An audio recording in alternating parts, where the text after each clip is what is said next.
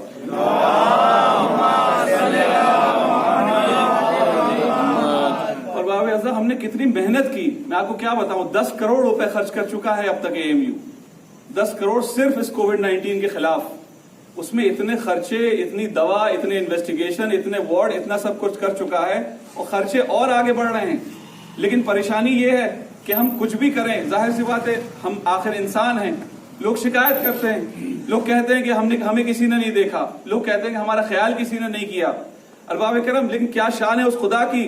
کیا آپ کہہ سکتے ہیں، آپ شکایت کر سکتے ہیں کہ آج دھوپ نہیں آئی، آج چاند نہیں آیا، کیا بارش کے ٹائم بارش نہیں ہوئی؟ آپ کیا کہہ سکتے ہیں؟ یہ ارباب کرم اس کا نظام اتنا پرفیکٹ ہے، اس کا لَيْسَ كَمِثْلِهِ شَيْءٌ إِنَّهُ هُوَ السَّمِيعُ الْبَصِيرُ. اس کے جیسے کوئی نہیں، وہ سب سنتا ہے، سب کچھ دیکھتا ہے. انما امره اذا اراد شيئا ان يكون له كن فيكون.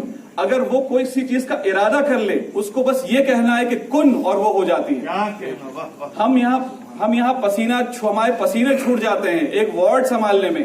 ارباب کرام ہم اپنی کیا بات کر رہے ہیں؟ میں مثال آپ کو اس لیے دے رہا ہوں کہ وہ علی گڑھ کی مثال ہے. دنیا بھر پریشان ہے اس میں, دنیا بھر میں ہر دیش پریشان ہے. امریکہ تو سب سے آگے ہے, 2 لاکھ موتیں ہو چکی ہیں وہاں. ان سے بیٹر میڈیکل ایتھکس اور میڈیکل اکوپمنٹ ہوگا کسی کے پاس, لیکن ان کے 2 لاکھ موتیں ہو چکی ہیں, وہ بھی نہیں روک پائے اب تک. ان کے بھی بات سمجھ میں نہیں آ رہی کہ کس طرح سے آگے بڑھیں. ارباب کرام یہی ہمیں سمجھنا ہوگا. آئیے سمجھیں اس آیت کریمہ سے. سب سے پہلی جو منزل ہے الذین آمنوا, دیکھیے 3 باتیں ہیں اس پورے آیت کریمہ. یہ 3 باتیں ہیں جو سمجھنے کی ہیں. 3 سٹیجز بتائی ہیں. ایمان لانا ہے, ہجرت کرنا ہے, جہاد فی سبیل اللہ کرنا ہے. یہ 3 چیزیں اگر ہم کریں گے تو یقیناً ہم فائزون میں ہمارا شمار ہوگا, ہم کامیابوں میں کہلائیں گے.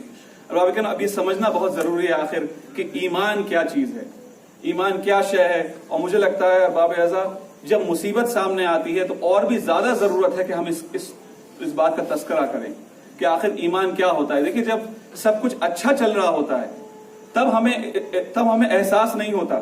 اصلی ٹیسٹ تب آتا ہے جب مشکل سامنے آتی ہے. آخر ایمان کیا ہے؟ ہمارے سارے ایمان کا ٹیسٹ ہو رہا ہے, اس وقت امتحان لیا جا رہا ہے. ارباب کرام ایمان ہے کیا؟ دیکھیے اس وقت بات سمجھنے کی ضرورت ہے. آیت اللہ مطہری فرماتے ہیں اپنی کتاب مین ان دی یونیورس میں, ایمان حاصل کرنے کے لیے 2 چیز سے شرط ہیں. سب سے پہلے اسلام اور دوسرا علم. اور باب ایسا یہی بات سمجھنے کی ضرورت ہے. یہ سب سے بڑا سانحہ ہے ابراہمک ریلیجنز کے ساتھ. جو تینوں مذاہب گزرے ہیں, جوڈائزم, کرسچینٹی اور اسلام, یہ تینوں جو سیمیٹک ریلیجنز ہیں جو توحید میں جو یقین کرتے ہیں, ان سب کے بڑا ساتھ یہ سانحہ گزرا ہے کہ ان کے ساتھ دین کو, ایمان کو اور علم کو الگ کر دیا گیا. انہوں نے یہ پرچار کیا کہ ایمان ایک بالکل الگ چیز ہے اور علم ایک بالکل الگ چیز ہے. یہاں تک کہ بک آف جینیسس میں یہ لکھا ہے, تو اللہ مطہری فرماتے ہیں اس میں یہ لکھا ہے کہ حضرت آدم علیہ الصلوۃ والسلام سے جب کہا گیا کہ اس پیڑ کے پاس نہ جائیے اور اس کے پھل سے نہ چکھیے, وہ کیوں کہا گیا تھا؟ اس لیے کہا گیا تھا کیونکہ یہ پیڑ علم کا پیڑ تھا. تو اگر معاذ اللہ اس سے وہ پھل کھا لیتے تو انہیں علم حاصل ہو جاتا, اور اگر علم حاصل ہو جاتا تو وہ ایمان ان سے دور ہو جاتا. یہ ٹیچنگز تھی کرسچینٹی. جو چرچ آف کرسچینٹی ہے یہ عیسائیت کی ٹیچنگ نہیں ہے. ارباب صاحب میں یہ کہتا ہوں یہ چرچ کی ٹیچنگ ہے. چرچ نے اپنی حکومت مینٹین کرنے کے لیے انہوں نے انشور کیا کہ علم کو الگ رکھا جائے اور ایمان کو الگ رکھا جائے. کیونکہ اگر لوگ علم حاصل کر لیں گے تو لوگ سوال پوچھنا شروع کر دیں گے کہ حضرت عیسیٰ علیہ السلام تو بہت سادے لباس میں گھومتے تھے, یہ آپ سونے میں کیوں لدے ہوئے ہیں؟ لوگ پوچھنا شروع کر دیں گے. اس لیے انہوں نے اس بات کا خیال رکھا کہ ایمان الگ رہے اور علم الگ رہے. لیکن ارباب کرام ہمارا مذہب بالکل ایسا نہیں ہے. آپ کو خوب یاد ہوگا جب حضرت آدم علیہ السلام کی خلقت ہوئی, یہاں تک کہ جب مٹی کا ڈھیر تھے تو خداوند عالم نے کوئی حکم نازل نہیں کیا, نہیں کہا کچھ. یہاں تک کہ پتلا بن گیا تو بھی خداوند عالم نے کوئی حکم جاری نہیں کیا. جب حضرت آدم علیہ الصلوۃ والسلام سے کہا گیا کہ اپنے علم کی زکات دو ان کے سامنے, بتاؤ ان کو ان ہستیوں کے نام, جب انہوں نے اپنے علم کی زکات دی اور بتایا ان ہستیوں کے نام بتائے, تب وہ لائق سجدہ بن گئے. خداوند عالم نے یہ اصول بنا دیا کہ ہم صرف عالموں کو اپریشیٹ کرتے ہیں. علم ضروری ہے, جب تک علم نہیں ہوگا تب تک ایمان پختہ نہیں ہوگا. جہاں پہ علم ہوگا وہی دین ہوگا, جہاں دین ہوگا وہی علم ہوگا, دونوں ساتھ ساتھ چلیں گے. ارباب کسی مذہب میں یہ نہیں ہے. ہمارا مذہب کہتا ہے قال رسول اللہ صلی اللہ علیہ وآلہ وسلم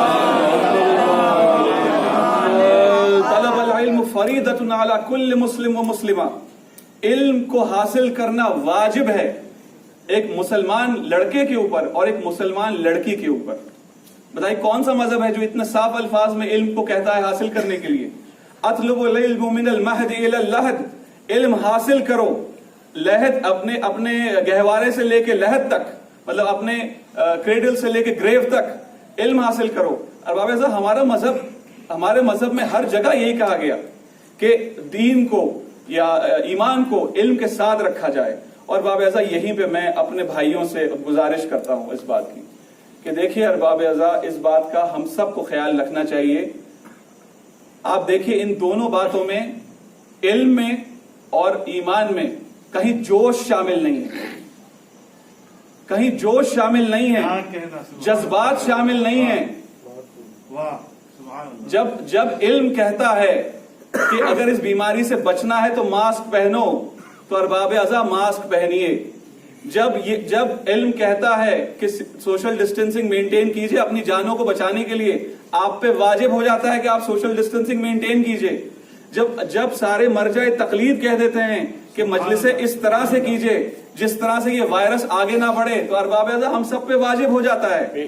یہ باتیں صرف سننے کے لیے نہیں ہیں, یہ سمجھنے کے لیے. جیسے میں نے پہلے کہا, یہ آیت کریمہ مولا علی کی شان میں ضرور نازل ہوئی, لیکن اس کا مطلب یہ نہیں کہ ہم اپنی زندگیوں میں اس کو نافذ نہ کر لیں. علم کو اور ایمان کو ساتھ لے کے چلنا ہے. اگر یہ ساتھ لے کے نہیں چلیں گے تو دونوں کبھی حاصل نہیں ہوں گے. ارباب ازا نعرہ صلوات.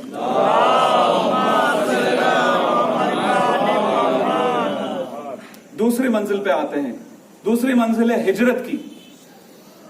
رسول خدا فرماتے ہیں, خداوند عالم فرماتا ہے کہ ہجرت کرو. اب آپ اس سے میں ایک بہت آسان سی وہ سمجھانے کی کوشش کرتا ہوں, ایک پوائنٹ لے کے. آپ سب کو معلوم ہے کہ ہمارا جو مسلمانوں کا کیلنڈر ہے, جو پورا کیلنڈر ہے وہ ہجری کیلنڈر ہے. تو آخر ہجرت کی کوئی تو ویلیو ہوگی ہمارے یہاں. آپ سوچئے کہ یہ ہجرت کیا ہے. جب مسلمان مکہ میں تھے اور مکہ سے انہوں نے ہجرت کر کے مدینہ پہنچے, اس کو ہجرت کہتے ہیں. اور خداوند عالم کو یہ اتنا پسند آیا, اتنا اس کے دل کو عزیز تھا کہ اس نے پورے انسان کی تاریخ, اسلامی تاریخ اس دن سے بنا دی. اب بتائیے, کیا عام الفیل کیا کوئی کم امپورٹنٹ دن تھا؟ عام الفیل سے ہی کیلنڈر آگے چل سکتا تھا. رسول خدا کی پیدائش کا دن کوئی کم امپورٹنٹ دن تھا؟ اس سے بھی ہو سکتا تھا. مولا علی علیہ السلام جب پیدا ہوئے خانہ کعبہ میں, وہاں سے شروع ہو سکتا تھا, کسی سے بھی شروع ہو سکتا تھا. لیکن خداوند عالم کوئی خاص بات ہمیں بتانے کی کوشش کر رہا ہے ارباب ازا, کہ آخر کیوں ہے کہ اس ہجرت کو خداوند عالم نے اتنا پسند کیا کہ اس کو تا قیامت تک مسلمانوں کے کیلنڈر وہاں سے شمار کر دیا. آئیے سمجھتے ہیں کیا کیا وجوہات تھی جس سے انسان نے ہجرت کی, اور اس میں سمجھنے کی کوشش کرتے ہیں کہ آخر کیا وجہ رہی ہوگی. ایک وجہ یہ تھی کہ مسلمانوں میں بہت زیادہ تشدد ہو رہا تھا, اتنا تشدد ہو رہا تھا کہ پریشانی ہو گئی. تو اللہ نے کہا کہ بھائی ہجرت کرو. لیکن ارباب ازا, کیا آپ کو لگتا ہے کہ یہ ایک اتنی بڑی وجہ ہو سکتی ہے کہ پورا اسلامی اتحاد جو ہے وہ اس تاریخ سے ہو جائے؟ مجھے نہیں لگتا. دوسری وجہ دیکھتے ہیں. دوسری وجہ یہ ہو سکتی ہے کہ خداوند عالم چاہتا تھا کہ مکہ سے دین باہر نکلے, باہر نکل کے آگے پھیلے. یہ بھی ہو سکتا ہے, لیکن پھر بھی یہ وجہ اتنی زیادہ ضروری نہیں سمجھ میں آتی. بحر العلوم علیہ الرحمہ فرماتے ہیں کہ ہجرت کا مطلب ہوتا ہے ایک ایسی جگہ, ان لوگوں سے دوری اختیار کرنا, ان لوگوں سے دور جانا جو لوگ اللہ میں یقین نہیں کرتے. وہ بھی ہو سکتا ہے, لیکن یہ بھی ہجرت کا اصل معنی نہیں ہو سکتا میرے نزدیک. ارباب ازا, بہت سوچنے کے بعد میں نے اپنی چھوٹی سی تحقیق سے میرے جو سمجھ میں آیا وہ میں آپ کے سامنے پیش کر رہا ہوں. مجھے یہ لگتا ہے ارباب ازا کہ خداوند عالم دراصل مسلمانوں کو مکہ سے مدینہ جانے کی ہجرت کی بات نہیں کر رہا تھا. دیکھیں آپ یاد کیجئے, جب مسلمان مکہ سے باہر نکلے تو اپنے سب گھر بار پیچھے چھوڑ کے گئے تھے, اپنا وطن چھوڑ کے گئے تھے, اپنی بیوی بچے چھوڑ کے گئے تھے, اکیلے پہنچے تھے مدینہ. تو ارباب ازا, خداوند عالم کہہ رہا تھا کہ مادیت کو چھوڑو اور روحانیت کی طرف آؤ, کیونکہ اگر تمہیں میری طرف آنا ہے تو تمہیں مادیت کو چھوڑنا ہوگا, میری طرف آنا ہوگا. میرے طرف اگر آنا ہے تو یہ قربان کرو اس کو اور میری طرف آؤ, تو مجھے اتنی خوشی ہوگی کہ میں اس تاریخ کو تا قیامت تمہاری شان میں کر دوں گا. اور بابا صاحب, یہی ہم لوگوں کو کرنا ہے, یہی ہم لوگوں کو بھی کرنا ہے. ہمیں بھی ہجرت کرنی ہے. دیکھیے, یہ پوری زندگی پڑی ہے سب کچھ کرنے کے لیے. کھائیے, کمائیے, بچے پیدا کیجئے, گھر بنائیے, سب کیجئے, لیکن یہ آپ کی زندگی کا وجود نہیں ہونا چاہیے, یہ آپ کی زندگی کا بیسس نہیں ہونا چاہیے. یہ زندگی کا حصہ ہے, یہ زندگی نہیں ہے. حضرت عیسیٰ علیہ السلام فرماتے ہیں,